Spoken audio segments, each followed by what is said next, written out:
సదాశివసమారంభాం శంకరాచార్యమధ్యమాం అస్మదాచార్యపర్యంతాం వందే గురుపరంపరాం. ఇక్కడ వచ్చి ఉన్నటువంటి శ్రోతలకి, తర్వాత ప్రేక్షక మహాశయులకి గోకులాశ్రమం ద్వారా హృదయపూర్వకమైనటువంటి స్వాగతం. ఈరోజు ఆశ్రమ చరిత్రలో ఒక అత్యంత విశేషమైనటువంటి దినంగా పరిగణించవలసిన అవసరం ఉన్నది. ఎందుకంటే ఆధ్యాత్మికపరమైనటువంటి గ్రంథములలో అత్యంత పురాతనమైనది, గ్రంథరాజము అనబడినటువంటి శ్రీ యోగ వాసిష్టం అనేటువంటి మహాగ్రంథాన్ని శ్రీ రామచంద్రుల వారి సమయంలో వశిష్ఠ మహాముని యొక్క సంవాద రూపంగా ఈ గ్రంథం రూపుదిద్దుకోబడింది. అటువంటి గ్రంథాన్ని ఇప్పుడు ప్రస్తుతం ఉన్నటువంటి మన ప్రేక్షక మహాశయులకు, తెలుగు రాష్ట్రాల ప్రజలకి సులభగ్రాహ్యంగా శ్రవణ మాధ్యమం ద్వారా తెలియపరచడం కోసం ఈ మధ్యకాలంలో దీన్ని అత్యంత సులువైనటువంటి సరళమైనటువంటి తెలుగు భాషలోకి తర్జుమా చేసినటువంటి మహనీయుడు, కారణజన్ముడు అయినటువంటి శ్రీ ఏలేశ్వరపు హనుమ రామకృష్ణ వారి యొక్క కృషి ఫలితంగా ఇటువంటి మహా గ్రంథం మనందరికీ అందేటువంటి అవకాశం కలిగింది. దానిని మామూలుగా ఎవరైనా పఠించి శ్రద్ధతో తెలుసుకునేటట్లయితే స్వస్థరూప జ్ఞానము, ఆత్మ సాక్షాత్కారము, మానవ జన్మ యొక్క విశిష్టత, మానవ జన్మలో సాధించవలసినటువంటి ఆశయం ఏమిటి అనే విషయాలు సంపూర్ణంగా తేలికగా అర్థమయ్యేటువంటి అవకాశం ఉన్నటువంటి ఈ గ్రంథం. అయితే దీనికి మామూలుగా ముందుగా చెప్పుకోవాలనేటట్లయితే అసలు ఈ సందర్భం ఎలా వచ్చిందనేది ఒకసారి మనం ప్రస్తావించుకోవాల్సి వచ్చేటట్లయితే, రామచంద్రుల వారు గురుకుల విద్యాభ్యాసం అయిపోయిన తరువాత ఆయన కౌమార దశలో ఉండగానే రాజ్యానికి తిరిగి వచ్చిన తరువాత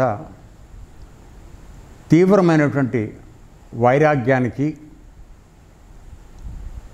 ఒక విరక్తి భావానికి లోనయ్యి మానసికంగా ఎంతో ఒత్తిడిని ఎదుర్కొంటున్న సమయంలో స్వభావసిద్ధంగా కలిగినటువంటి విరక్తి భావం అది. అందులో ఇది మనం తెలుసుకోవాల్సింది కొద్దిగా. ఎందుకంటే ఇటువంటి మహోత్కృష్టమైన గ్రంథమే భగవద్గీత. అయితే అందులో కృష్ణ భగవానుడు కేవలం అర్జునుడికి బంధు వ్యామోహం వలన కలిగినటువంటి విషాదాన్ని తొలగించడానికి భగవద్గీత ప్రవచనాన్ని చేయడం జరిగింది. అయితే రామావతారంలో విశేషం ఏమిటంటే పరమాత్మకి ఆయనకే స్వయంగా ఈ వైరాగ్యం ఏర్పడడం జరిగింది.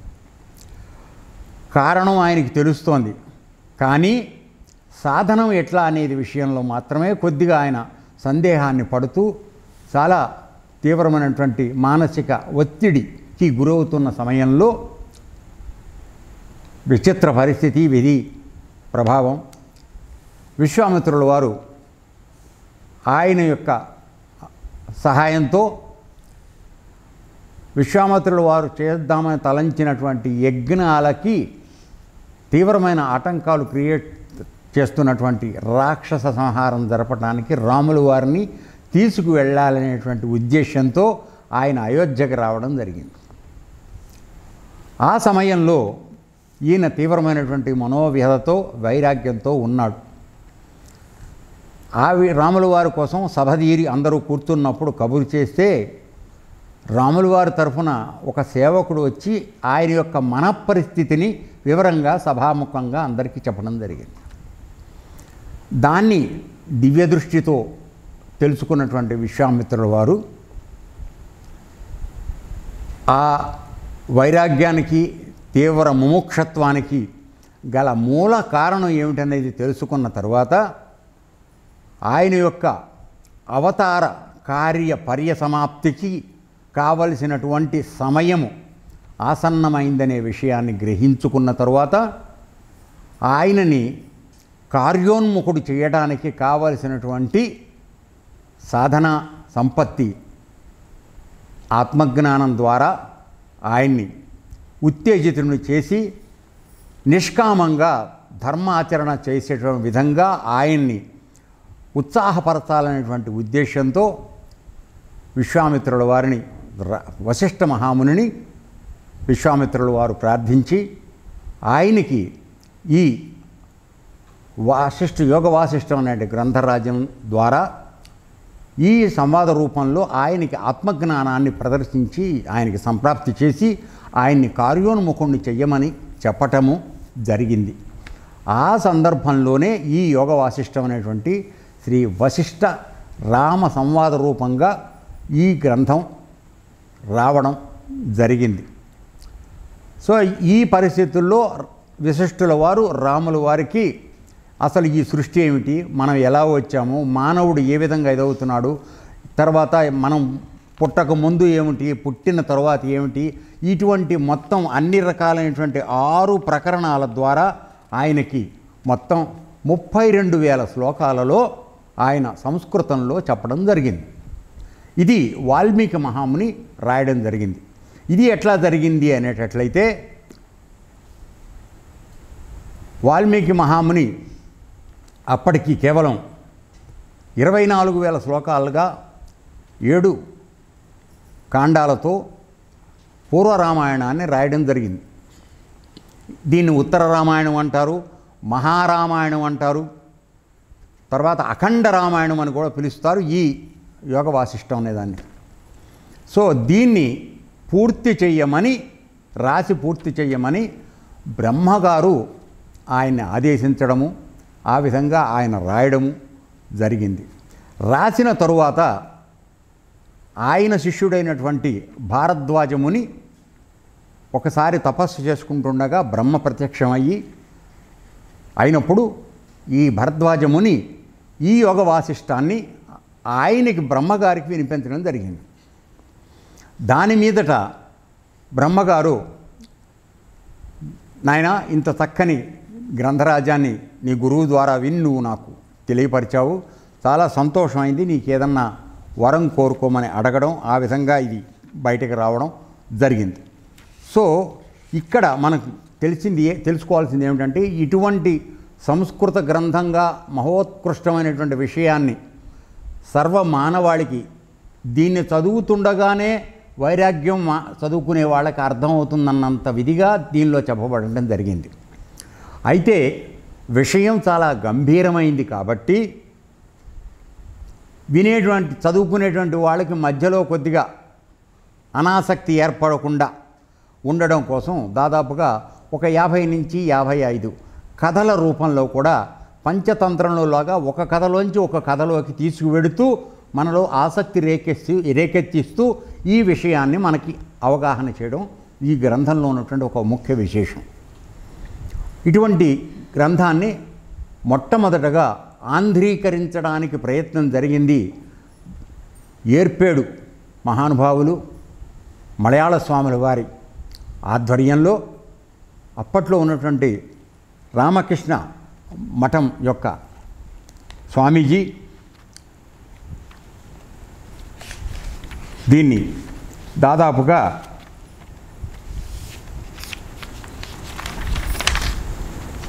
15,000 శ్లోకాలు ఆయన ఆంధ్రీకరించి తయారు చేసిన తర్వాత తాత్పర్యంతో సహా రాసిన తర్వాత మిగతా దాదాపుగా 15,000 శ్లోకాలని మలయాళ స్వాములు వారి ప్రత్యక్ష శిష్యులైనటువంటి విద్యాప్రకాశానందగిరి స్వాములు వారు కాళహస్తిలో సుఖబ్రహ్మ ఆశ్రమ పీఠాధిపతులు వారు ఆంధ్రీకరించడం జరిగింది. ఈ కార్యక్రమం 1936లో మొదలయ్యి 1954కి ఇది ఒక పుస్తక రూపంగా వచ్చింది తెలుగులో. కానీ ఆ గ్రంథంలో ఉన్నటువంటి తెలుగు భాష ఇప్పటి మనకి నారికేళ పాకంలాగా అవుతుంది. అందువలన మనందరికీ ఇప్పుడు తెలుగు నవలలు చదువుకోవడం బాగా అలవాటు అయిపోయింది. కామన్ లాంగ్వేజ్ మామూలుగా సరళీకృతంగా మనందరం వ్యావహారిక భాషను మాట్లాడుకోవడం అలవాటైంది. కాబట్టి కొద్దిగా సమాసాలతో సంధులతో ఉండేటువంటి భాషని చదివి అర్థం చేసుకోగలిగిన పరిస్థితికి మనం చాలా దూరం అయిపోయాం. కనుక మన యొక్క ప్రస్తుత పరిస్థితిని పూర్తిగా అవగాహన చేసుకున్నటువంటి మహానుభావులు శ్రీ ఏలేశ్వరపు హనుమ రామకృష్ణ గారు. వీరు విద్యా ప్రకాశానందగిరి స్వాములు వారి యొక్క డైరెక్ట్ శిష్యులు. 1990 సంవత్సరంలో విజయవాడలో గీతా జ్ఞానయజ్ఞం వారు చేస్తున్నప్పుడు యోగ వాసిష్టాన్ని గురించినటువంటి ప్రస్తావన చేయడము, జనులందరినీ దీన్ని చదివి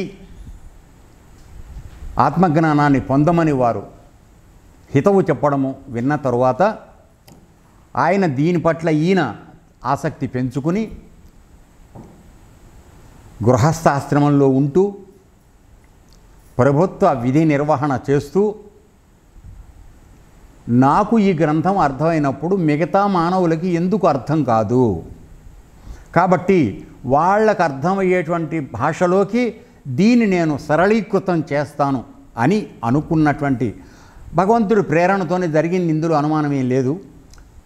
సో ఆ విధంగా ఆయన ఒక దశాబ్ద కాలం పాటు శ్రమపడి ఈ పాత రోజుల్లో తయారైనటువంటి తెలుగు గ్రంథాన్ని ఇంకా సరళీకృతం చేస్తూ ఇప్పుడు శ్రీ వశిష్ఠ రామ సంవాదం అనేటువంటి వచన కావ్యంగా దీన్ని వెలుగులోకి తీసుకురావడం జరిగింది. వారు స్వయంగా దీన్ని ముద్రణ చేసి పాఠక లోకానికి అందించాలని చేస్తున్న ప్రయత్నానికి తమ వంతు సహకారంగా రామకృష్ణ మఠం వారు దీని ముద్రణ తీసుకుని ప్రకాశకులుగా ఈ గ్రంథాన్ని ముద్రించడము, పాఠక లోకానికి అందించడం జరిగింది. అయితే ఈ మధ్యకాలంలో ప్రజలందరూ కూడా భాషా విధమైనటువంటి సమస్యను ఒక మార్గంగా పక్కకు పెట్టేటట్లయితే కూర్చుని చదివేటంత సమయము వారికి ఉన్నటువంటి ఇతరమైన వివిధ రకములైనటువంటి వ్యాపకాల వలన వాళ్ళు ఏకాగ్రతతో దీన్ని చదవలేని పరిస్థితి వచ్చిన దృష్ట్యా తరువాత ఎక్కువగా విషయ పరిజ్ఞానం కోసం ప్రసార మాధ్యమాల మీద ఆధారపడడం అనేటువంటి ఒక అలవాటు ఏర్పడడం వలన దీనిని ఒక పారాయణ విధానంగా శ్రవణ మార్గంలోకి ఎక్కువ మందికి అందించే విధంగా చెయ్యడం బాగుంటుందేమో అనేటువంటి ఒక సంకల్పం మాకు కలగడం జరిగింది. దీనికి ప్రేరణ ఈ అచల ఛానల్ వారు కేవలం ఆధ్యాత్మికపరమైనటువంటి విషయాలని సామాన్య జనావళికి అందిస్తూ వాళ్ళని ఆధ్యాత్మిక మార్గం వైపుకు మళ్లించడానికి చేస్తున్నటువంటి బృహత్తర కార్యక్రమంలో మేము కూడా ఒక సమితిగా ఈ విషయంలో వారికి సహాయ సహకారాలు చేయాలనేటువంటి ఉద్దేశంతోనూ, తరువాత ఈ మహాగ్రంథరాజాన్ని గురించి పఠనమే కాకుండా శ్రవణం ద్వారా కూడా చేయవచ్చుననేటువంటి విషయాన్ని వశిష్ఠ మహామునీంద్రులు వారు ఉటంకించడం వలనను దీన్ని ఒక పారాయణ రూపంలో చెబుతూ ఇంతకుముందు ఈ ఆశ్రమం ద్వారా నిర్వహించబడినటువంటి గీత యొక్క అనుభవ సారాన్ని దృష్టిలో పెట్టుకుని దానిని దీనికి జోడు చేస్తూ అవసరమైన చోట్ల కొద్దిగా విశదీకరిస్తూ ఈ పారాయణ గ్రంథాన్ని పఠించాలనేటువంటి సంకల్పం ఈరోజు చేయబడుతోంది. దానికి ఎంతో మా అదృష్టంగా దీన్ని భావించడం జరిగింది. అయితే ఈ సమయంలో ఇటువంటి ప్రయత్నం చేస్తున్నటువంటి చిరు ప్రయత్నం చేస్తున్నటువంటి మా ఆశ్రమానికి వింటున్నంత వాళ్ళు, తర్వాత సంబంధితమైనటువంటి అధికారములు కలిగిన వాళ్ళందరూ కూడా సహృదయంతో దీన్ని సమర్థించి మమ్మల్ని ఆశీర్వదించవలసిందిగా కోరుతూ ఈ కార్యక్రమాన్ని మొదలుపెట్టడానికి ప్రయత్నం చేస్తున్నాం. అయితే ఇందులో మొట్టమొదటిగా చేసినప్పుడు ఏమిటి అంటే ఉన్నటువంటి విషయం ఏమిటంటే, మొట్టమొదటి సందేహం, మోక్షము లేక ముక్తి పొందాలనేటువంటి మానవుడు కర్మ మార్గం ద్వారా సాధించగలడా లేక జ్ఞాన మార్గం ద్వారా సాధించగలడా అనేటువంటి విషయంతో ఈ ప్రస్తావన మొదలవుతోంది. భగవద్గీతలో కూడా మీరు ఒక్కసారి చూసేటట్లయితే మొట్టమొదట అర్జున విషాద యోగం అయిపోయిన తరువాత భగవానుడు సాంఖ్యయోగం అనేటువంటి మార్గం ద్వారా మొట్టమొదట ఆత్మవిచారణ గురించినటువంటి జ్ఞానాన్ని తెలియబరచడం చేసిన తరువాతనే కర్మయోగాన్ని అనుష్ఠానం చేయమనేటువంటి విషయాన్ని చెప్పడం జరిగింది. సో ఒకచోట అర్జునుడు, నువ్వు అన్నీ రెండు రకాలుగాను చెప్తున్నావు, నాకు అర్థం కావడం లేదు, నేను జ్ఞాన మార్గంలో ఉండాలా కర్మ మార్గంలో ఉండాలా, ఏదో ఒకటి చెప్పు, అదైతే చేస్తానని అతను అడగడము. దానికి సమాధానంగా జ్ఞానంతో కూడిన కర్మ చేయడము, నిష్కామ కర్మ చేయడమే మార్గమని కృష్ణుడు ఎన్నో శ్లోకాల ద్వారా చెప్పడము. ఇక్కడ కూడా అదే కథావస్తువు ఆ విధంగా ప్రారంభమవుతుంది. ఎందుకంటే మనం మానవ జన్మ ఎత్తిన తర్వాత, మానవ జన్మే కాదు ఏ ప్రాణి అయినా సరే పుట్టిన తర్వాత కర్మ చేయకుండా ఉండగలిగేటువంటి పరిస్థితి లేదు కనుక, కర్మ చేయడం అనివార్యం కనుక ఎవరైనా కర్మను నిర్వహించాలి. కాబట్టి ఆ కర్మ చేసేటప్పుడు దాని యొక్క ఫలితం మీద ఆసక్తి పెంచుకుంటే అది కర్మబంధంగా మారుతుంది. ఎప్పుడైతే అనాసక్తంగా కర్మ ఫలితాన్ని వదిలేసి నువ్వు కర్మ చేస్తున్నావో ఆ కర్మబంధం నిన్ను కర్మ త్యాగానికి, కర్మ సన్యాసానికి నిన్ను తీసుకువెడుతుంది. ఆ కర్మలు నిన్ను బంధించవు. ఆ కర్మలు నిన్ను ఎప్పుడైతే బంధించడం లేదో నీవు మరల జన్మకు రాకుండా అయిపోయే మార్గానికి నీకు సుగమం అవుతుంది అనేటువంటి విషయాన్ని భగవద్గీతలో మనం అందరం చూడడం జరిగింది. సో అదే విషయం ఇక్కడ ప్రస్తావన రూపంగా మొదలు పెట్టడం ఆ సందేహంతోనే మొదలవుతోంది. సో ఇది మోక్ష కారణం కర్మ లేక జ్ఞానం అనేటువంటి విషయం మీదే ఇది స్టార్ట్ అవుతోంది. తరువాత ఇక్కడ ఈ మహానుభావుడు మన ఏలేశ్వరపు హనుమ రామకృష్ణ గారు చేసినటువంటి గొప్ప ప్రయోగం ఏమిటంటే, అంతకుముందు ఆంధ్రీకరించినటువంటి తెలుగులో కూడా పెద్ద పెద్ద సమాసాలు, సమస్యలు, చాలా సంక్లిష్టంగా ఉన్నటువంటి వాటిని మనబోటి వాళ్ళకి అర్థం కాని పరిస్థితిని దూరం చేయడానికి వాటిని సంక్షిప్తం చేసి విడగొట్టి మనకి తేలికగా అర్థమయ్యే విధంగా ఆయన చేయడం నిజంగా అత్యంత గొప్పదైనటువంటి విషయము. కేవలం భగవత్ ప్రేరణ వలన ఆ మహానుభావుడు చేయగలాడని అనుకుంటున్నాము.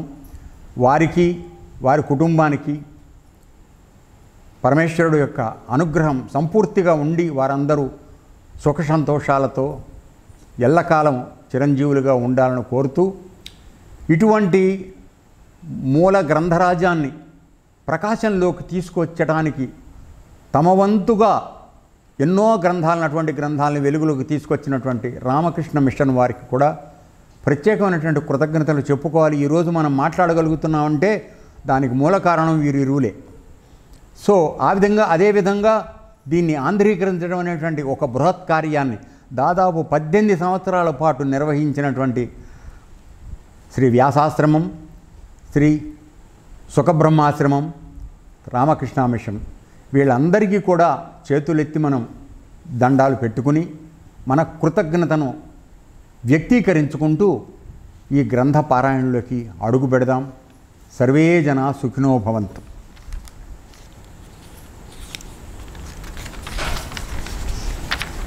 అయితే ఈ గ్రంథం యొక్క సంఖ్య ఏ విధంగా ఉన్నది అనేటట్లయితే మొట్టమొదటిది వైరాగ్య ప్రకరణం దాదాపు 1500 శ్లోకాలు ఉన్నాయి దీనిలో. రెండోది ముముక్షు వ్యవహార ప్రకరణం 1000 శ్లోకాలు. ఉత్పత్తి ప్రకరణం 7000 శ్లోకాలు. ఈ సంసారం ఏమిటి, ఎట్లా వచ్చింది, మనం అందరం ఏమిటి అనేది 7000 శ్లోకాలు.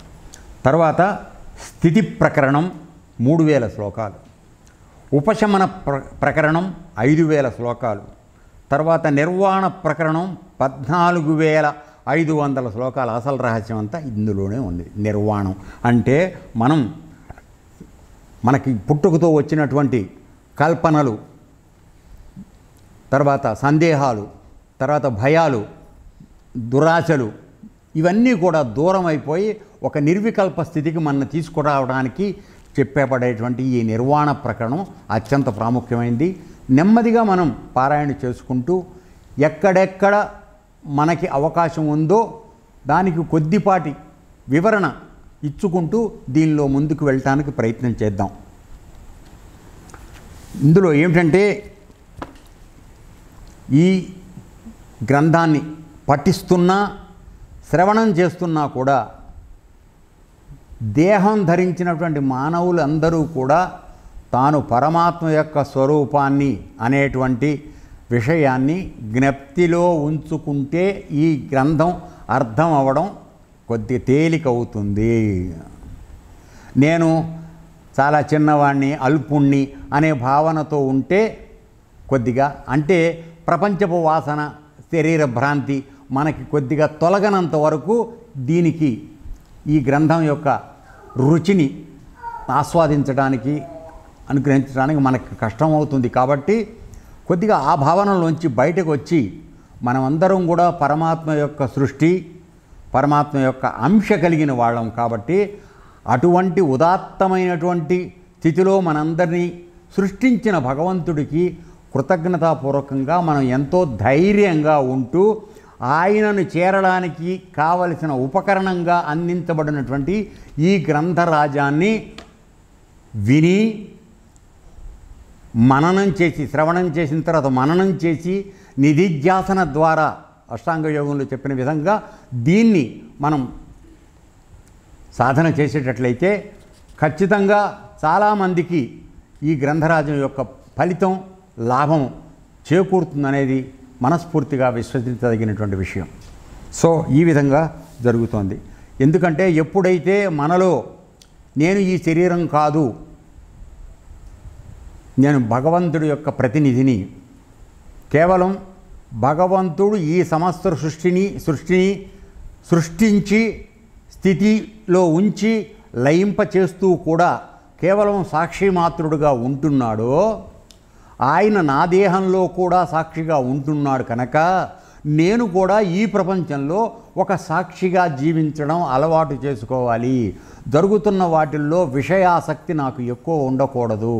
ఇవన్నీ కూడా అబద్ధమైనవి, ఒకప్పుడు ఉన్నవి, ఒకప్పుడు లేనివి. కాబట్టి వీటి యందు ఆసక్తి తగ్గించుకుని నేను ఈ జన్మకి రావడానికి మూల కారణము ఇవ్వబడినటువంటి ఒక మహోత్కృష్టమైనటువంటి అవకాశాన్ని సద్వినియోగం చేసుకుంటూ పరమాత్మలో ఐక్యం అవ్వడానికి మనం ప్రయత్నం చేయాలి.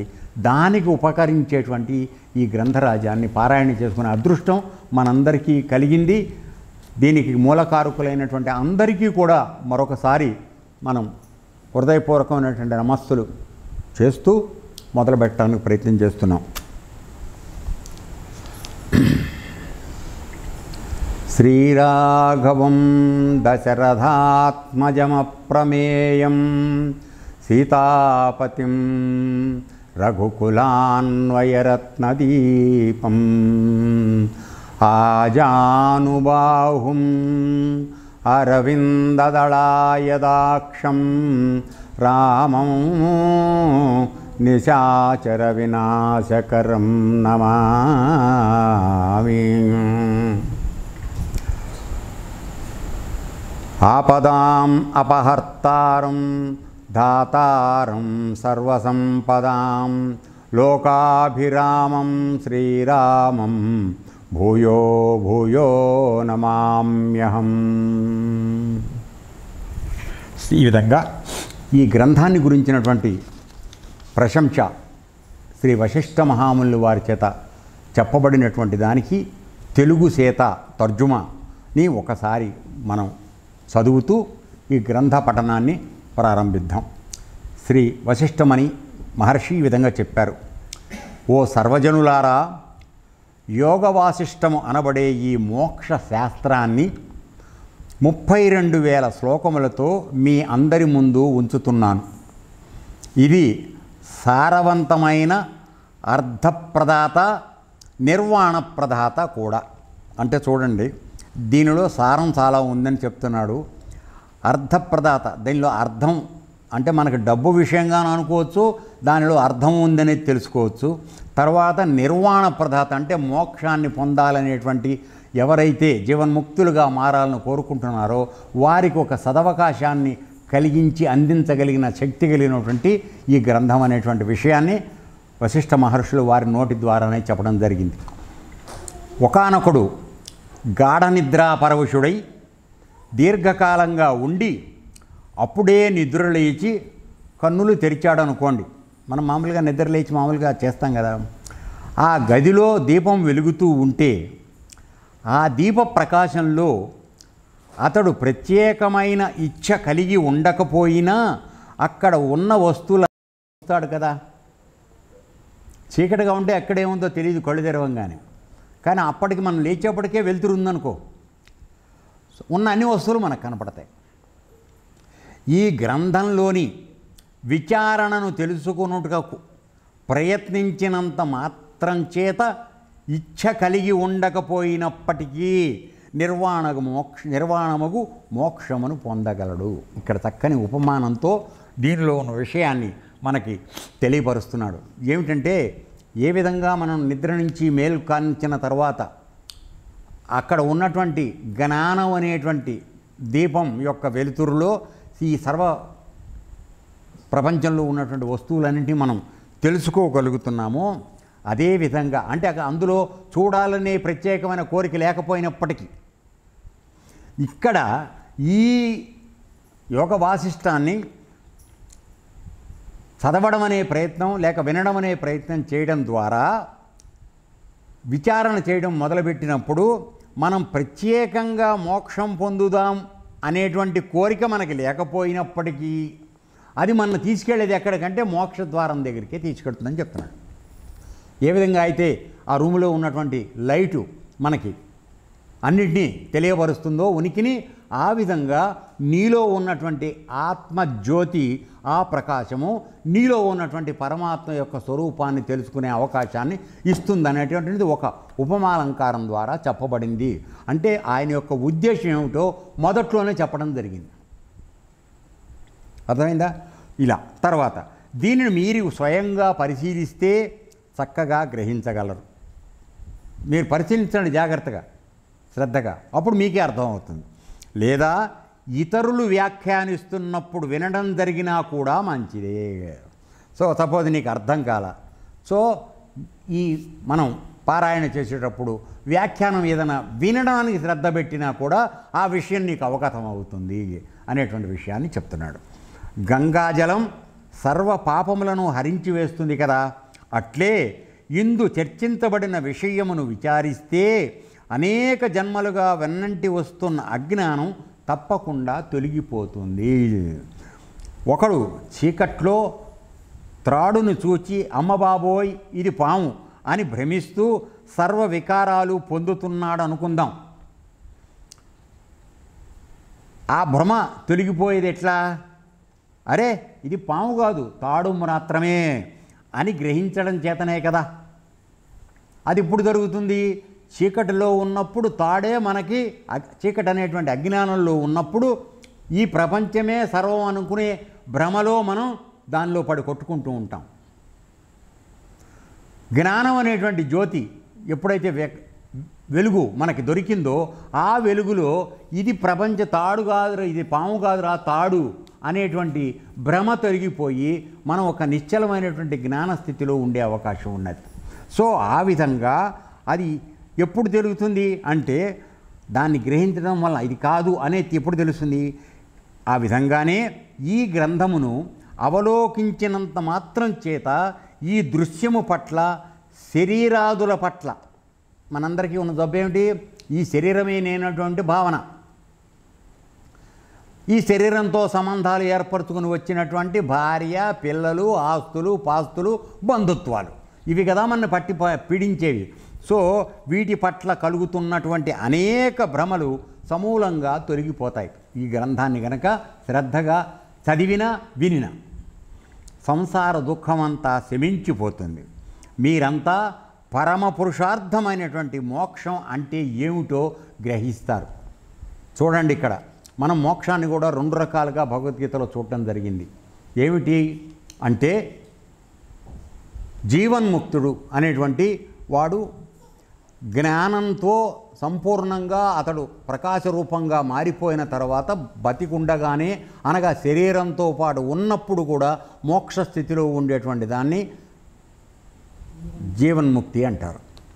అలా కాకుండా చేసిన యోగం యొక్క ఫలితంగా శరీరాన్ని విడిచిపెట్టిన తరువాత పొందేటువంటి మోక్ష స్థితి దేహ విదేహానంతరం జరిగేటువంటి మోక్షం. ఈ 2 రకాల మోక్షంలో ఇక్కడ ఈయన మాట్లాడుతున్నది నీవు జీవించి ఉండగానే పొందేటువంటి జీవన్ముక్తిని పొందగలిగినటువంటి అవకాశం వస్తుందనే విషయాన్ని ఇక్కడ చెప్పడం జరుగుతోంది. ఈ ఉత్తమ గ్రంథము వేదం వలె నిత్యము పఠింపబడుగాక, పూజింపబడుగాక, వ్యాఖ్యానించబడుగాక. అంటే వ్యాఖ్యానించడం అంటే పారాయణ చేయడం, వినేవాళ్ళు వినడం. వేదములందు, వేద మహావాక్యములందు ప్రసరించి ఉన్నట్టి జ్ఞానమే ఇందు కూడా ప్రసరించి ఉన్నది. ఇందలి విచారణ సారానికి వేదములే ప్రమాణము. చూసారా? సో ఇక్కడ యోగ వాసిష్టానికి కానీ భగవద్గీతకు కానీ వేదములే ప్రామాణికం.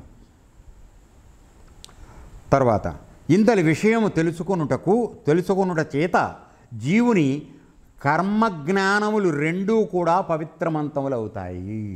చూసావా? సో ఇక్కడ ఈ గ్రంథాన్ని చదవడం వల్ల కానీ వినడం వల్ల కానీ మానవుల చేత నిర్వహించబడేటువంటి కర్మ మార్గము కానీ అనుసరించడానికి ప్రయత్నం చేస్తున్నటువంటి జ్ఞాన మార్గం కూడా 2 కూడా పవిత్రవంతములైపోతాయని చెప్తున్నాడు. అర్థమైందా? అనేక మంది జ్ఞానుల వేదాంత తర్క సిద్ధాంతములు అన్నీ కార్యకారణ సహితంగా ఎందు పరిశీలించబడ్డాయి. అంటే ఈ తర్కశాస్త్రం తత్వజ్ఞానులు అందరూ తత్ ప్లస్ త్వం, అది నేను అనేటువంటి విషయాన్ని తెలుసుకోవటానికి ఎన్నో రకాలుగా చర్చలు, మీమాంసలు అన్నీ జరిగిన తర్వాత అక్కడ వాళ్ళలో వచ్చినటువంటి విషయాలు ఏవైతే ఉన్నాయో వాటిల్ని ఈ గ్రంథంలో కార్యకారణ సహితంగా అంటున్నాడు. అంటే ఏ కారణం వల్ల ఈ కార్యం ఏర్పడింది? ఒక కార్యం జరగాలంటే కారణం ఉండాలి కదా. ఇప్పుడు మనం ఈ పుట్టడం అనేటువంటి ఒక కార్యం జరిగింది, ఈ జన్మ తీసుకోవడం అనే కార్యం జరిగింది. దీనికి కారణ శరీరం ఉంది ఆధారంగా. అది మనకి లెక్కలో కనపడదు, కానీ ఆ కారణ శరీరం యొక్క ఫలితంగానే మనం ఈ జన్మ తీసుకోవడం జరిగింది. అర్థమైందా? సో ఆ విధంగా ఇక్కడ కార్యకారణ సహితంగా దీన్ని పరిశీలించడం జరిగిందని చెప్తున్నాడు. శాస్త్ర దృష్టి గల మహనీయులు దీనిని ఉత్తమ వేదాంత శాస్త్రంగా నిశ్చయించారు. ఇందులో అనుమానం లేదు. ఇది ఎప్పటిది? రామాయణ కాలం, అనగా దాదాపుగా మనకి 10 లక్షల సంవత్సరాల క్రితం జరిగినటువంటిది. త్రేతాయుగంలో రాములు వారి సమయంలో. దాని తరువాత జరిగినటువంటి ద్వాపర యుగం 8,64,000 సంవత్సరాలు. దాని తర్వాత ఇప్పుడు 2,000-3,000 సంవత్సరాలు కలియుగంలో జరిగింది. సో లెక్కేసుకోండి మీరు ఎన్నేళ్ళ సంవత్సరం. సో ఎట్టుగా లెక్కేసుకున్న 10 లక్షల సంవత్సరాల క్రితం చెప్పబడినటువంటి రహస్యం ఇది. అంటే ఇక్కడ మనం తెలుసుకోవాల్సింది ఏంటంటే, ఈ భరత భూమిలో, ఈ జ్ఞానభూమిలో ఈ వేదాంతము, ఈ విజ్ఞానము అనాది కాలం నుంచి ఉన్నది. సకల ప్రపంచానికి ఈ జ్ఞానాన్ని పంచి ఇచ్చినటువంటి వేదభూమి ఈ భూమి, కర్మభూమి. దురదృష్టవశాత్తు దాని యొక్క విలువను మనం తెలుసుకోలేక మన తర్వాత బట్టలు కట్టుకోవడం నేర్చుకున్నటువంటి పాశ్చాత్యులు చెప్పిన జ్ఞానాన్ని మనం ఇవాళ జ్ఞానంగా తీసుకుని ఆ దోవలో పడిపోయి దాదాపుగా ఒక వెర్రి గొర్రెల మందలాగా మనం వెళ్ళిపోవడం జరుగుతోంది. ఈ మాట మాట్లాడినందుకు నన్ను మన్నించండి. ఎందుకంటే మన యొక్క శాస్త్రము, మన యొక్క సంస్కృతి, దాని పట్ల అవగాహన లేకుండా ఏది రేడియోలో టీవీలో చెప్తే అదే ఒక మార్గం అనుకుని వెళ్ళిపోవడం అనే దురదృష్టకర సంఘటన ఇప్పుడు ఎక్కువగా ప్రబలుతోంది. దానివలన సంఘం మన యొక్క విశిష్టత ప్రపంచంలో మనం కోల్పోతున్నాం. దయచేసి మన పూర్వులు చేసినటువంటి విషయాలన్నీ కూడా శాస్త్ర సహితమైనటువంటివి, శాస్త్ర విహితమైనటువంటివి. వాటిని ఆచరించడమే మనందరము సంక్షేమంగా యోగక్షేమాలతో మనం ఉండటానికి అవకాశం ఉన్నటువంటి విధానము. దాన్ని పక్కకు వెళ్ళడం వలన ఈరోజు ప్రపంచవ్యాప్తంగా మనం పడుతున్న కష్టాలకి చాలా వరకు కారణం అనేది మహానుభావులు చాలామంది చెప్తున్నారు. సరే, వదిలేద్దాం. ఓ ప్రియజనులారా, మీపై మాకు గల అవ్యాజ్యమైన ప్రేమ చేతనే ఇదంతా చెప్పుతున్నాము. అంతేకాని ఏదో మాయకు లోబడో ఒకరి అభిప్రాయాన్ని ఖండించడానికో మేము చెప్పుచుండటలేదు. ఇక్కడ కూడా మేము ఇందాక చెప్పింది అదే, ఎవరినో ఖండించడానికి కాదు, మన యొక్క అశక్తత, అజ్ఞానము ఏ విధంగా పరిణమిస్తోందనేది తెలుసుకోవడానికి మాత్రమే చెప్పడం జరుగుతోంది. ఈ శాస్త్రము విచారించుట చేత పరమోత్కృష్టమైన జ్ఞానము లభించగలదు. తద్వారా ఈ జగత్తు మాయా అని తెలిసిపోతుంది. ఇది విచారించుట చేత ఇతర ఆధ్యాత్మ శాస్త్ర గ్రంథాలు మరింత మధురంగా, స్పష్టంగా గ్రహించబడతాయి. ఎందుకంటే ఈ వశిష్ఠ మహర్షి చెప్తారు, ఒక చోట చెప్పారు, ఇందాక చూశాను నేను. అది ఏమిటంటే, ఈ యోగ వాసిష్టాన్ని చదవడం అనేది, అర్థం చేసుకోవడం అనేది జరిగితే ఎట్లా ఉంటుందిటంటే, మామూలుగా శాఖపాకాలు తయారైన తర్వాత ఉప్పు వేస్తే రుచి ఏ విధంగా కలుగుతుందో ఆ విధంగా ఈ యోగ వాసిష్టాన్ని చదివితే ఇతర గ్రంథాలకు కూడా ఒక ఉప్పు వేసిన రుచి వస్తుంది అని చెప్తున్నాడు. ఎంత గొప్ప ఉపమానం చెప్పబడిందో చూడండి. సో నాయనలారా, ఈ అఖండ రామాయణము కావ్యము వలె లేదని, కథాగమనం తక్కువగా, చర్చ ఎక్కువగా ఉన్నదని దీన్ని నిరాకరించకండి. ఎందుకంటే మనకెప్పుడు కథలు కావాలి. అర్థమైందా? మనం ఎప్పుడు విషయం చెప్తే మనకు బోరు కొట్టేస్తుంది, ఆవలిస్తారు. ఇక్కడే వీలైతే కళ్ళు తెరుచుకుని నిద్ర కూడా పోతూ ఉంటారు. సో ఈ పరిస్థితి నుంచి తప్పించడానికే ఇందులో కొన్ని కథల్ని కూడా పెట్టడం జరిగింది. మీకు నేను మనవి చేసినట్లుగా పంచతంత్రంలో లాగా ఒక కథలోంచి ఇంకో కథలోకి వెళ్ళిపోతూ ఉంటాం. మన విషయం చెప్పబడుతూ ఉంటుంది, కానీ ఒక కథలోంచి ఇంకో కథలోకి వెళ్ళిపోతూ ఉంటాం. అంటే మనలో ఉన్న ఆసక్తి ఎక్కడ తగ్గిపోకుండా చూడటానికి కావలసినటువంటి మందు అక్కడ వేయడం జరిగింది. అది చెప్పేది. స్వస్థరూపమగు ఆత్మ విషయమై ఏర్పడిన దట్టమైనటువంటి అజ్ఞానం తొలగాలంటే ఓర్పు, నేర్పులతో కూడిన విస్తారమైన ప్రయత్నం అవసరమేనని మా అభిప్రాయం. అనేక రీతులైన ప్రవచనములు అవసరమే సుమా. ఇవన్నీ ఎందుకు చెప్పబడుతున్నాయంటే, నీలో ఒక విషయం పరిపుష్టంగా నీలో పాదుకొనాలి అంటే ఎంతో ఓర్పు, నేర్పుతో చెప్పాలి. నువ్వు ఓర్పు, నేర్పుతో నేర్చుకోవాలి, శ్రద్ధతో. అప్పుడే ఇది విషయం అవుతుందని చెప్తున్నాడు. ఏది ఏమైనా నిష్కారణంగా ఆత్మ విషయం మరచిపోయి సంసార ఆసక్తులై, చెప్పాను కదా, ఎంతసేపు ఇల్లు, పెళ్ళం, వాకిలి, ఆస్తులు, ఇవి తప్ప ఇంకో గోల లేదు. సో ఉండడం శుభప్రదం కాదు. అది మానవ జన్మకి అది మంచి పని కాదు. ధ్యానాదుల దృష్ట్యా స్వల్ప ప్రయత్నమే చేసి ఉన్నవారు కూడా, ధ్యానం చేయడం అనేది అలవాటు చేసుకుని కొద్దిగా చిన్న ప్రయత్నం చేసిన వాళ్ళు కూడా మోక్ష ఉపాయమైనటువంటి ఈ గ్రంథం పఠిస్తూ ఉంటే క్రమంగా అమోఘమైన ప్రయోజనం పొందుతున్నారు.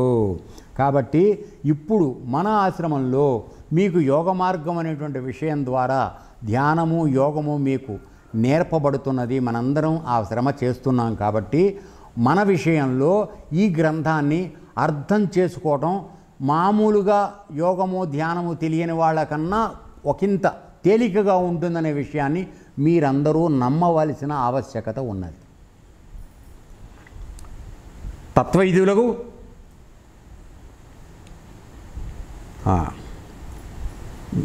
ఈ గ్రంథాన్ని పఠిస్తూ ఉంటే, ఇక్కడ పఠనం ద్వారా మనకి అమోఘమైన ప్రయోజనం. తర్వాత రెండో విషయానికి వస్తున్నాడు. తత్వవిధులకు సద్గురువులు చెప్పుచుండగా శ్రవణం చేశారా, ఇంకా ఎంతో మంచిది. అట్టివారు తత్వగుణులు ఉత్తమోత్తములై పునఃసంసారమున పడబోరు.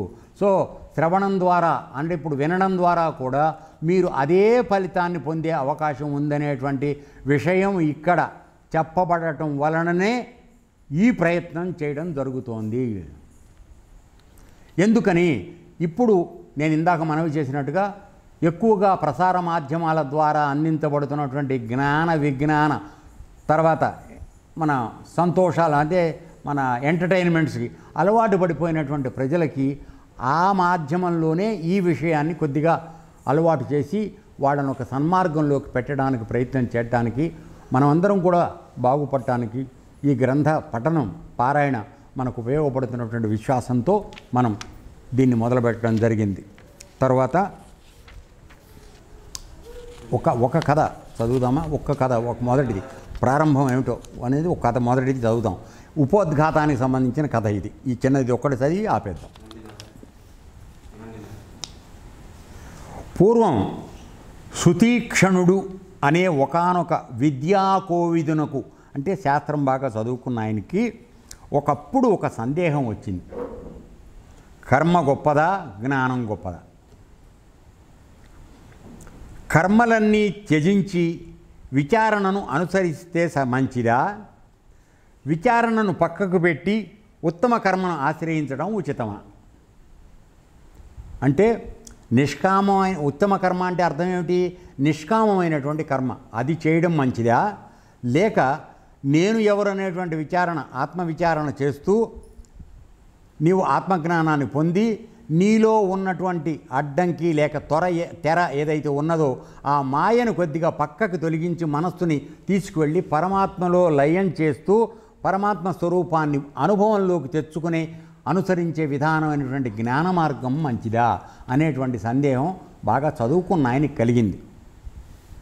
నిజంగానే చదువుకుంటే కానీ అనుమానం రాదు. ఎందుకని? Doubt is the sign of wisdom. ఎందుకంటే ఎప్పుడు ఒకడికి జ్ఞానం వస్తోంది అంటే వాడికి సందేహం రావాలి. ఎందుకని? ఆ విషయాన్ని వాడు ఆలోచించితే తప్ప సందేహం రాదు. వినేసి ఊరికే పురాణంలాగా వెళ్ళిపోయేవాడికి సందేహం రాదు. అర్థమైందా? విన్న విషయాన్ని మనం శ్రవణాన్ని చేసిన తర్వాత మననం చెయ్యాలి. మననం చేయడం అంటే మనసులో ఒకసారి వాళ్ళు ఏం చెప్పబడింది, ఏం విన్నాం, దీనిలో రహస్యం ఏముంది, ఇది అట్లా అయితే ఇది ఎట్లా ఎందుకు కాదు అనేటువంటి సందేహం రావాలి. దాన్ని మరోరోజు సందేహ రూపంలో అడిగి తెలుసుకోవాలి. సో ఈ విధంగా చేయటం ఒక ఉత్తమ సాధకుడు యొక్క లక్షణంగా పేర్కొనబడుతోంది.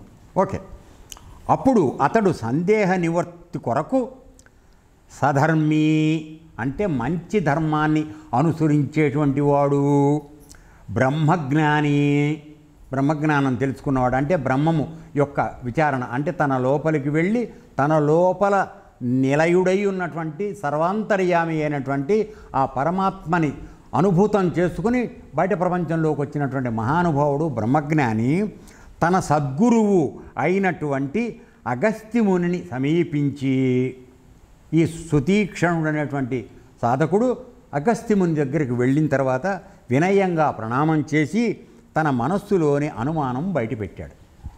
ఏమిటి పెట్టాడు? కర్మ మంచిదా, జ్ఞానం మంచిదా? అగస్త్యముని చిరునవ్వి నవ్వి ఇట్లా పలికారు, నాయనా, అదిగో ఆకాశంలో ఎగురుతున్నటువంటి పక్షిని చూసావా? అది 2 రెక్కలు ఉంటేనే కదా ఎగురుతోంది. మానవుడు కూడా కర్మ జ్ఞానములు రెండిటి సహకారంతోనే మాత్రమే మోక్ష ఆకాశంలో విహరించగలడు.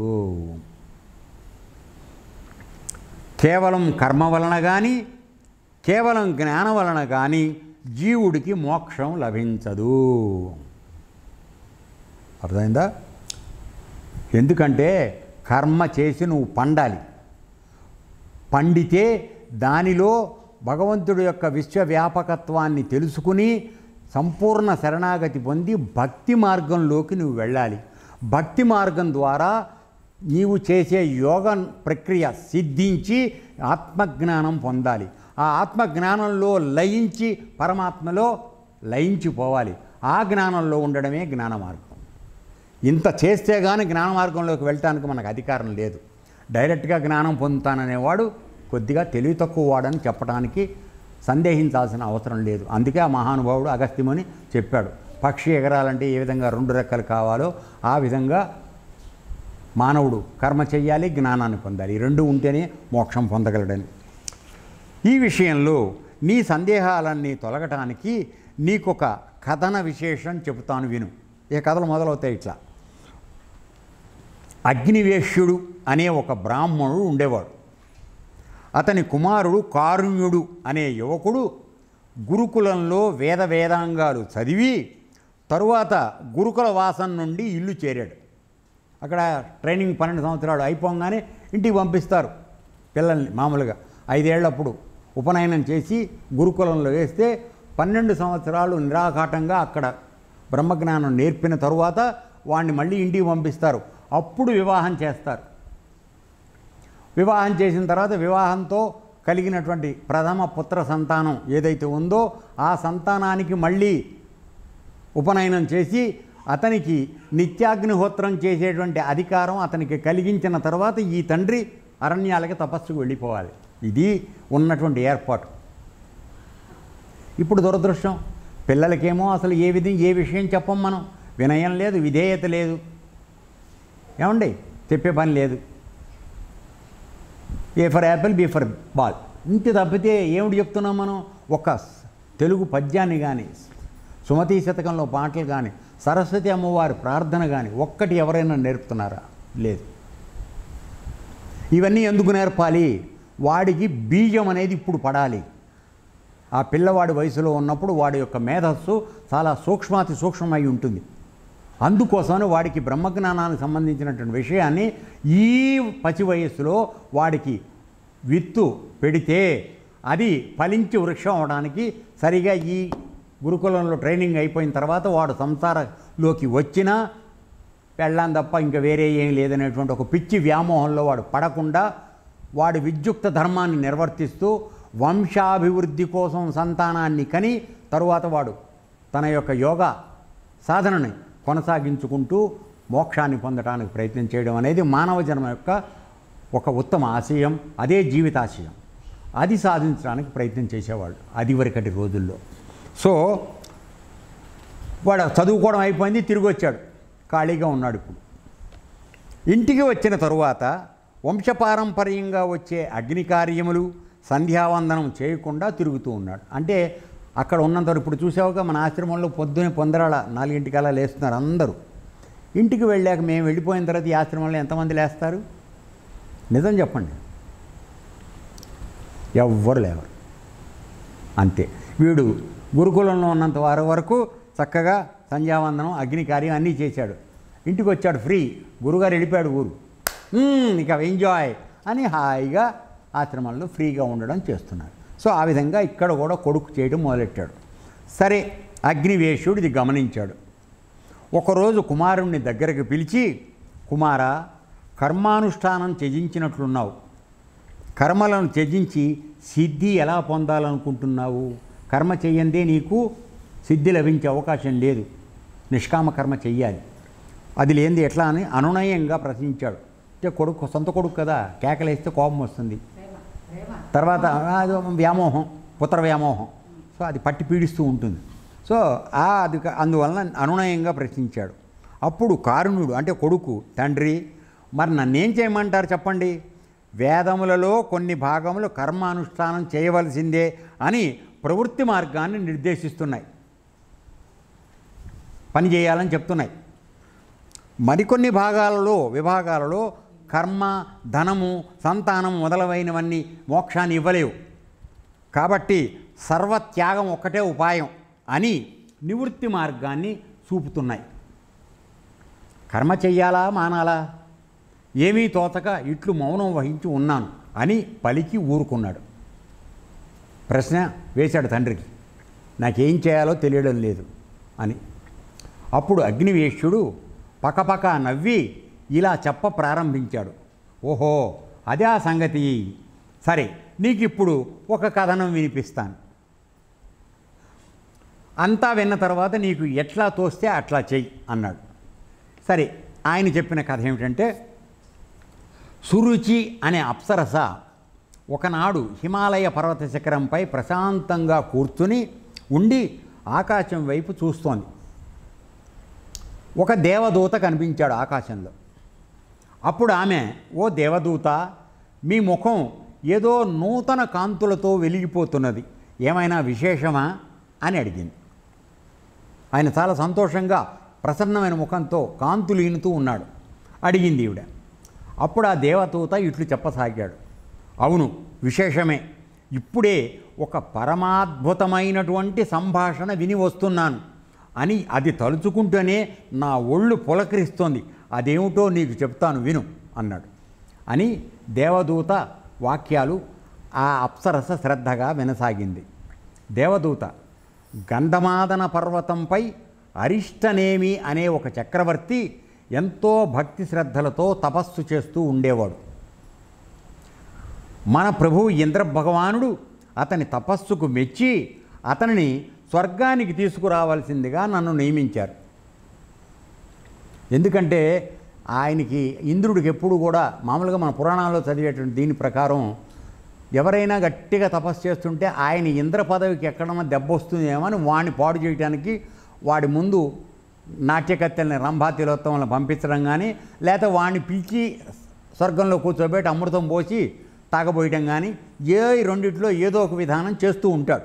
బహుశా అదో కాదో మనకి తెలియదు, కానీ ఈయన స్వర్గానికి తీసుకురమ్మని పిలిచాడు. నేను ఆ రాజు వద్దకు పోయి స్వర్గలోకానికి ఆహ్వానించాను. సార్, మా గురుగారు రమ్మన్నారు, మా ఇంద్రుడు వారు రండి. అప్పుడు ఆ రాజు, అయ్యా, నా ఈ నమస్కారం స్వీకరించండి. దేవదూత కదా ఈయన మానవుడు మామూలుగా, సో స్వీకరించండి. నాదొక చిన్న సందేహం.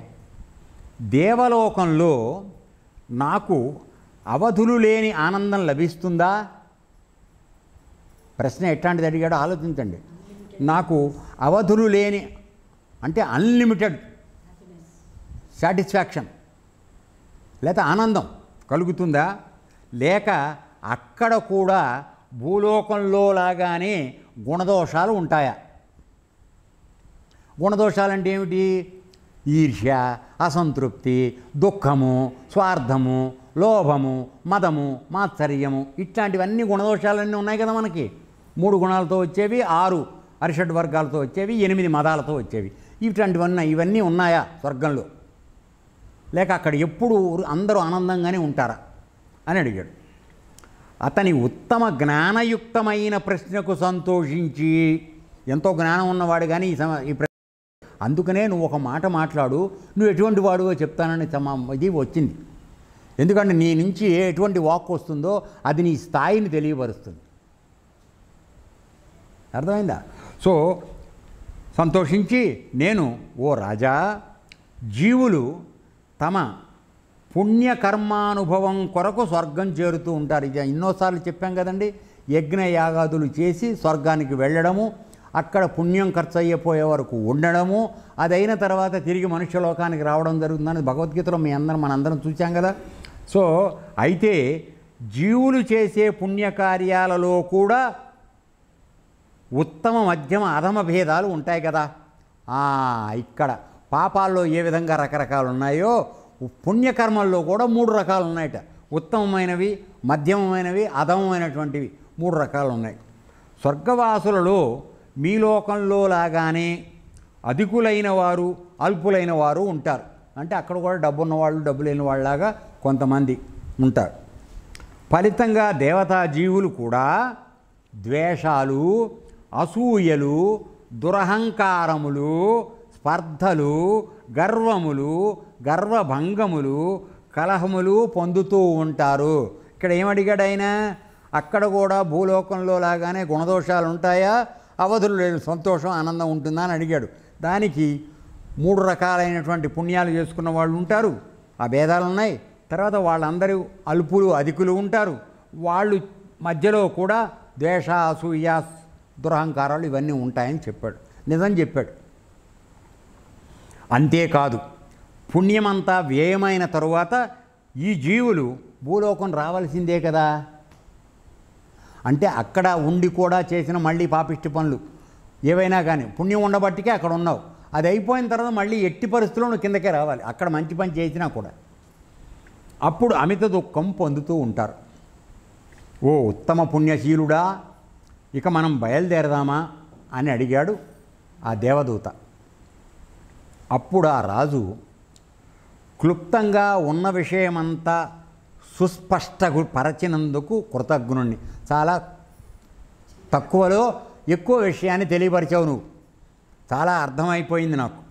ఓ దేవదూత, ఒక విధంగా ఈ భూలోకం వంటిదే అయ్యున్నటువంటి ద్వైతముతో కూడిన ఆ స్వర్గలోకం నేను కోరుకోవడం లేదు. అర్థమైందా? సో నువ్వు సంతోషిద్దామని వెళ్ళినా అక్కడ కూడా కొట్లాటలు దుర్మార్గాలు మళ్ళీ వస్తూనే ఉన్నాయి. అర్థమైందా? సో ఆ విధంగా నాకు నిర్వాణ రూపముకు మోక్షమే కావాలి. నేను ఎందుకు అడిగాను? అక్కడ అవిచ్ఛిన్నమైనటువంటి ఆనందం ఉందా అని ఎందుకు అడిగాను అంటే కేవలం ఒక ఆత్మజ్ఞానం కలిగిన వాడికి మాత్రమే ఆ అవిచ్ఛిన్నమైనటువంటి ఆనందం కలిగే అవకాశం ఉంది. అది ఉందా, మిగతావన్నీ ఉన్నాయని అందుకోసం అడిగాడు ఆయన.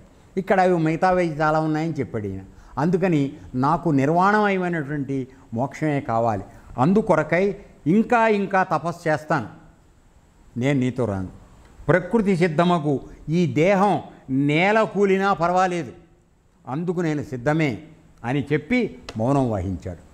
ఇది కూడా చెప్పాల్సింది చెప్పేశాడు. ఇక రానని చెప్పరా, నేను ఇక్కడ తపస్సు కొనసాగిస్తానని చెప్పాడు.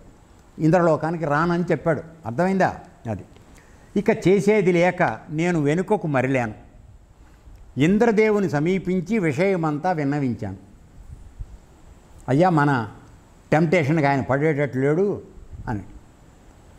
ఆయన ఆనందాశ్చర్యాలు పొంది నన్ను ఇలా ఆజ్ఞాపించాడు. మళ్ళీ ఫర్దర్గా ఆయనకి ఆజ్ఞ ఇచ్చాడు. ఏమనంటే, ఓ దేవదేవత, అరిష్టనేమి లక్ష్యశుద్ధి నాకు ఆనందం కలగజేస్తోంది. అతను అంటే పెట్టుకున్నటువంటి లక్ష్యం నిర్వాణ రూపమైనటువంటి మోక్షం కావాలని పెట్టుకున్నాడే, ఆ లక్ష్యశుద్ధి ఏదైతే ఉందో అది నన్ను చాలా సంతోషపెడుతుంది అయ్యా. అయితే అతడు కోరుకునే మోక్ష స్థితి ఉత్తమ విచారణ చేతం మాత్రమే లభిస్తుంది. అంటే ఆత్మజ్ఞానం కలిగితే కానీ అది రాదు. అంతడు తన తపస్సు చేత ఉత్తమ విరాగి అయ్యాడు. మొట్టమొదటిగా ఏం పొందాడు? ఆయనకి వైరాగ్యం వచ్చింది. తపస్సు చేయడం వలన ఇంద్రియ సుఖాలను పట్ల అతనికి సంపూర్ణమైనటువంటి వైరాగ్యం వచ్చింది. రెండోది, స్వర్గభోగములను ఉపేక్షించగల వితరణశీలం కూడా సంపాదించుకున్నాడు. రెండో లక్షణం అంటే ఇవన్నీ నాకు అక్కర్లేదు, ఈ ఇంద్రుడి దగ్గర ఉండి అక్కడ డ్యాన్సులు చూడటం, సంతోషపడటం ఇవి నాకు అవసరం లేదు అంటే దాన్ని కూడా త్యజించగల, అంటే భూలోకంలో ఉన్నటువంటి విషయాల పట్ల సంపూర్ణమైన వైరాగ్యం.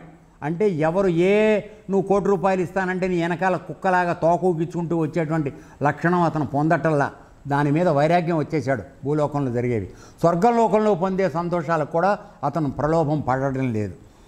ఇకపోతే అందుచేత ఇక మూడవ స్థాయి, ఉత్తమోత్తమైనటువంటి ఆత్మవిచారణ వినటానికి అతడు తగి ఉన్నాడు. కాబట్టి ఇన్ని స్థాయిలు నువ్వు దాటితే కానీ ఆత్మవిచారణ పొందడానికి నీకు అర్హత లేదు. కాబట్టి మనం ఏ స్థాయిలో ఉన్నామో ఎవరికి వాళ్ళు బేరీజు వేసుకోండి. మొదటి దాంట్లో ఉన్నామా, రెండో దాంట్లోకి అసలు అడుగు పెట్టామా లేదా, కాస్త అవి ఎవరికి వాళ్ళు ఆలోచించుకోండి. అందుచేత నీవు అతనిని వాల్మీకి ఆశ్రమం చేర్చు. ఇక ఉత్తమోత్తమైన ఆత్మవిచారణ పొందాలంటే వాల్మీకి ఆశ్రమమే గతి. అర్థమైందా? చేర్చు. మహత్తరమైన దేవదూత దర్శనం అతని పట్ల వృధా కాకూడదు కదా. చూడండి ఇందులో ఎంత ధర్మసూక్ష్మం చెప్పాడో చూడండి. ఆయనకి ఒక దేవదూత దర్శనం ఇచ్చాడంటే అది ఎంతో ప్రతిభావంతమైంది. సో అటువంటి దర్శనం వృధా కాకూడదు. అందువలన నీవు ఆయన్ని తీసుకువెళ్ళి వాల్మీకి మహర్షి ఆశ్రమంలో దించిరా. ఇది మా ఆత్మవిచారణకు ఆయన పొందడానికి కావాల్సిన అర్హత ఆయన తెచ్చుకున్నాడు కనుక మనం అక్కడికి చేరుద్దామని పంపించాడు. ఆయన సూచించినట్లే నేను ఆ రాజును వాల్మీకి ఆశ్రమం చేర్చాను అని చెప్పాడు. ఇక్కడ కంక్లూషన్ ఏమిటి చెప్తున్నాడంటే, మోక్ష సాధనలో ఇందాక మనం ఇప్పుడు మాట్లాడుకుంటున్న విషయాలు ఏమిటి? కర్మము జ్ఞానము కదా. మోక్ష సాధనలో తపో ధ్యాన నిష్కామ కర్మల వంటి ప్రయత్నములు, తపస్సు చేయాలి, ధ్యానం చెయ్యాలి, నిష్కామ కర్మ అనుష్ఠానం చెయ్యాలి. అటువంటి ప్రయత్నం అనగా కర్మయోగాన్ని, నిష్కామ కర్మయోగాన్ని నీవు సాధన చెయ్యాలి.